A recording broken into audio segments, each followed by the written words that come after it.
This is the exact content you should create to hit your goals for 2025. So you'll likely have different goals for 2025, and different goals mean different content you need to create to reach those goals. So it's really simple. Whatever your goal is, you can create pieces of content to help you hit them. And in this video, I'm going to tell you exactly what the most common goals are and the content that you can create to hit those goals. It's super simple, and you will leave with tons of content ideas from this. So goal number one, you want to grow your email list. If you want to do this, the best way to do that is through SEO content. And by that, I mean creating content that ranks on search engines. As soon as you create content that ranks on search engines, what you can do is you can get in front of way more people that are searching for their problems around your products and services, get in front of them, and then once they land on your blog, you can then capture their email address by offering them something for free. It's really simple, and we do this day after day for our clients. So what you need to do is do some really good keyword research, understand what your target audience is searching for, and then create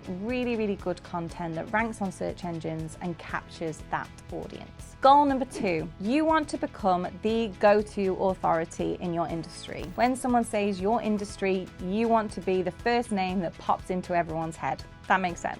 So how do you actually do this using content? Well, the best way to do this is actually to use something called thought leadership content. And that sounds kind of, fluffy, but it is incredibly helpful. So thought leadership content is essentially unique content to you. It's not out there elsewhere on the internet. You can't get AI to create it. It's basically your unique ideas that are used to help shape your industry. So what you want to do is take your unique methodologies, your stories, your experiences, your opinions, take all of that really good stuff, and it's helpful if you write all this down and create content out of it. You have to ask yourself this question when creating thought leadership content: is this already out there on the internet? If the answer is yes, then it probably isn't thought leadership. If the answer is no, then it probably is, and you're going to be introducing new and exciting ideas to your industry and positioning yourself as an authority. Goal number three, you want to convert more of your audience into sales. So when you've got lots of leads, maybe you've got a big email list, maybe you've got a big audience on a social media platform, and you're figuring out, okay, how do I make the most out of this? I actually want to convert these people into sales. You can actually do that using content. And what you can do is create something called sales-enablement content. So this is the kind of content that will help you get more sales. So what you can do is you can tackle objections in this content. So for example, you could create a piece of content called, why am I more expensive than another company? Or why are we raising our prices? Anything directly related to your products and service can be sales enablement content.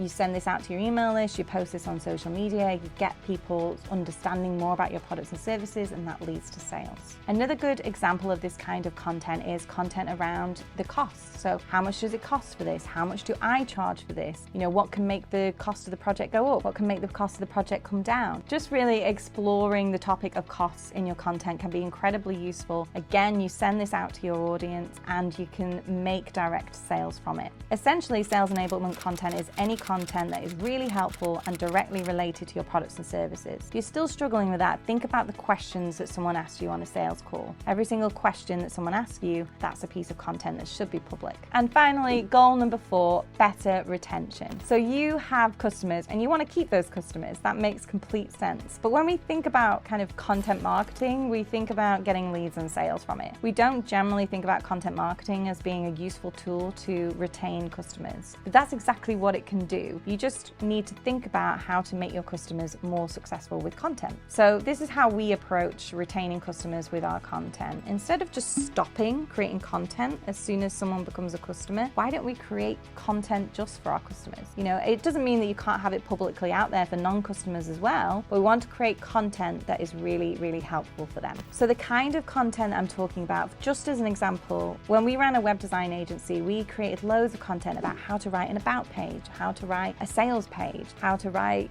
any other pages on your website. We didn't write website copy at the time, and it had nothing to do with what we offered, but we knew that it would make our clients more successful. The better the web copy, the better the website performed, and the faster the project was for us. So when our clients said to us, oh, I've got to write this website copy for you and send it you, we just sent them a blog post saying, oh, here's some tips on how to do this. Or even, if you want some writers. Here's some writers that we recommend. Yeah, it didn't do anything for us, but it made our customers really happy. And it's constantly about using content to deliver excellent customer service. And that's how you should think of content. So whatever your goals for 2025, just remember content can really help you achieve those goals. You just have to think about it strategically. I'd love to know what your goals are for 2025 and how you plan to use content to help you get there. So just let me know in the comments below. And if you liked this video, please hit the like and subscribe button and you'll get notified the next time we publish our next video.